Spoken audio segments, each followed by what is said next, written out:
नमस्कार, आपण पाहत आहात आलमगीर न्यूज लाईव्ह 24 बातम्या अहमदनगर जिल्ह्यातील।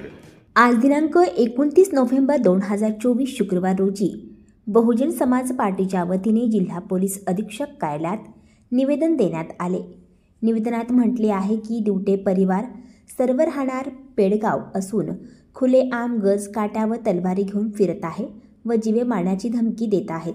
याबाबत श्रीगोंदा पोलीस स्टेशनचे पोलीस निरीक्षक किरण शिंदे यांची भेट घेतली असता त्यांनी फिर्यादी महिलाची कुचंबणा करून अपमानकारक वागणूक दिली व दलित कार्यकर्त्यांना जा माझे काही वाकडे करू शकत नाही असे म्हणून अपमानास्पद वागणूक करून तेढ निर्माण करत असल्याचे तसेच परस्पर खोट्या केसेस करण्यास भाग पाडून आपापसात भांडणे लावून देण्याचे काम करत असल्याने संबंधितावर त्वरित कारवाई व्हावी यासाठी दिनांक 9 डिसेंबर 2024 रोजी जिल्हा पोलीस अधीक्षक कार्यालय समोर आरोपी अटक होईपर्यंत व पोलीस निरीक्षक शिंदे यांच्यावर कारवाई होत नाही तोपर्यंत आमरण उपोषण करण्यात येणार आहे असे निवेदनात म्हटले आहे।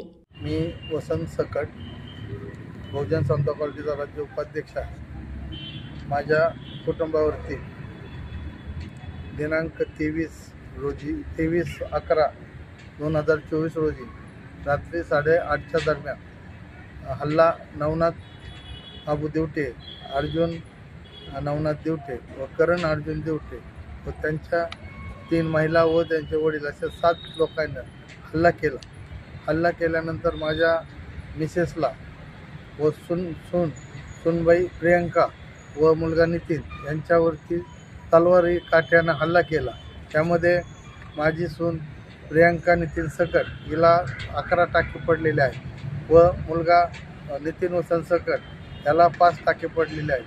त्याचप्रमाणे मिसेस मंगल वसंत सकट हिला डोकं फुटलेलं आहे। इतका जबरदस्त मारहाण करत असताना या घटना घडते वेळेस मी जिल्हा पोलीस अधीक्षक माननीय राकेश ओला यांना फोनवरून या घटनेचं गांभीर्य सांगितलेलं आहे।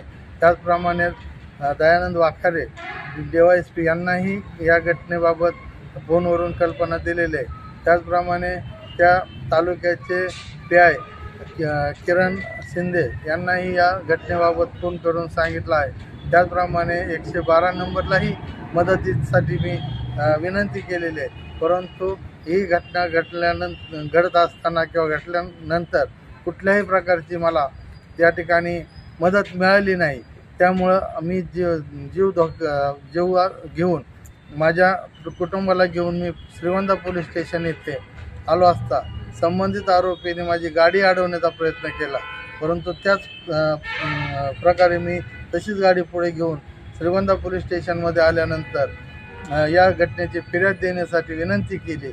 फिर्याद घ्या म्हणून त्यांना सांगितलं, घटनेचं गांभीर्य समजावून सांगितलं, परंतु PI शिंदे यांनी त्या घटनेचं गांभीर्य अजिबात न घेता आमच्या पद्धतीनं आम्ही फिर्याद घेऊ, आम्हाला घटनेचं काही गांभीर्य माहीत नाही, आम्ही काय झालं हे माहीत नाही, आम्हाला जे वाटेल त्या पद्धतीनं आम्ही फिर्याद घेऊ आणि ज्यावेळेस सर्टिफिकेट येईल तेव्हा आम्ही त्याचा विचार करू, अशा पद्धतीनं टोलाटोल केली।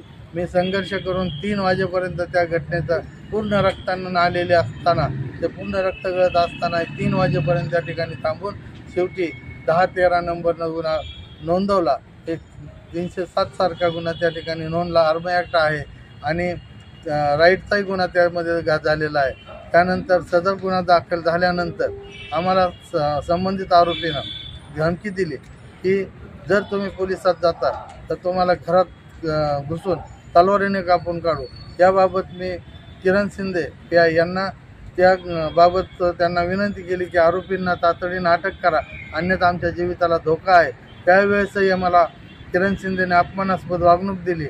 माझ्या सुनबाईला महिला असताना महिलांना त्यांनी व्यवस्थितपणे वागणूक न देता अपमानास्पद महिलांना वागणूक दिली आणि आमच्या पद्धतीनं आम्हाला जे करता येईल त्या पद्धतीनं आम्ही करू, अशा पद्धतीनं आवाज मोठा करून आम्हाला धमकीच्या भाषेमध्ये त्यांनी त्या ठिकाणी धमकावलं आणि आमची तक्रार जर कुठे केली तर मी माझ्या पद्धतीनं तुम्हाला कशा पद्धतीने करण यासाठी त्यांनी आम्हाला धमकावलं।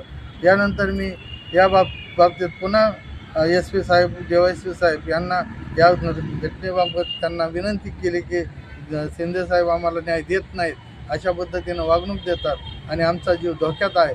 परंतु त्यावर कुठल्या प्रकारचा पोलीस आत्तापर्यंत पोलिसांनी त्याच्यावर दखल घेतली नाही. आज सकाळी API आहेरे त्यांच्या 4 पोलिसांना घेऊन आज आले होते. परंतु जे आरोपी आहेत हे पोलिसांची माहिती मिळतात त्या ठिकाणी उडी टाकून उसामध्ये पळतात. आम्ही वस्तीवर राहत आहोत आणि त्यानंतर ते पोलीस गेले की लगेच सगळे आले आणि आम्हाला परत काठ्या आणि तलवार घेऊन आमच्या गेटपर्यंत आले. आम्ही गेट लावून आतमध्ये दरवाजा लावून बसलो. आमच्या जीविताला त्यांच्यापासून धोका आहे आणि ह्या आरोपींना जर अटक केली नाही तर आमचा जीव निश्चितपणे त्या ठिकाणी जाणार आहे. या आरोपीची पार्श्वभूमी जर पाहिली तर त्यांनी स्वतःच्या मुलीला जीवे मारलेला आहे. त्यानंतर सोन्याला औषध पाजलेलं आहे. त्यांच्यावरती 302, 307, 327 सारखे असे गंभीर गुन्हे आहेत. पूर्ण गावाला वेठीस धरलेला आहे. मुलींच्या छेडछाडी, पुन्हा गाड्या चोरी प्रकरणामध्ये प्रत्येक आठवड्याला 15 दिवसाला एक नवीन गाडी त्या ठिकाणी चोरून आणली जाते. अशा पद्धतीच्या गुन्हेगारी पार्श्वभूमी असलेले आरोपी असतानाही पोलीस यंत्रणा पाहिजे त्या प्रमाणामध्ये त्यांना पकडण्याचं धाडस करत नाही. उलट आरोपींना मदत केल्याचं आम्हाला प्रथमदर्शनी दिसत आहे. माझी या ठिकाणी विनंती आहे, या आरोपींना तातडीनं अटक करावी, अन्यथा आमच्या जीविताला धोका आहे. म्हणून ह्या आणि जे किरण शिंदे पी आहेत यांच्याकडून जो आम्हाला आमच्यावर अन्याय होतो त्या अन्यायाबाबत त्यांच्यावर कडक कारवाई करून त्यांचं निलंबन करावं. अन्यथा येत्या 9 डिसेंबर रोजी मी SP कार्यालयाच्या समोर माझ्या कुटुंब व संघटनेच्या पूर्ण बहुजन समता पार्टीच्या वतीनं आम्ही जिल्हा पोलीस अधीक्षक यांच्या कार्यालयासमोर उपोषणास बसत आहेत. जोपर्यंत आम्हाला न्याय मिळणार नाही तोपर्यंत आम्ही हे उपोषण सोडणार नाही. तरी कृपया माझी या ठिकाणी विनंती आहे, मी आज या SP कार्यालयामध्ये आलो असता माननीय प्रशांत खैरे साहेब यांची भेट घेतली, त्यांना निवेदन दिलं आणि त्यांनी लगेच DYSP साहेबांना फोन करून सदर घटनेचे गांभीर्य लक्षात घेऊन त्यांना कारवाई करण्याबाबत फोन केला. आम्हाला त्यांच्यापासून निश्चितपणे कारवाई होण्याची म्हणजे न्याय मिळण्याचं हमी आहे. परंतु जी यंत्रणा पोलीस यंत्रणा बाकीची आहे यांच्यापासून आम्हाला न्याय मिळत नाही. तरी तातडीनं आम्हाला न्याय मिळावा, अन्यथा येत्या 9 तारखेपासून आम्ही आमरण उपोषणास बसत आहेत. जोपर्यंत न्याय मिळत नाही तोपर्यंत आम्ही या ठिकाणावर हलणार नाही याची मात्र प्रशासनाने दखल घेतली.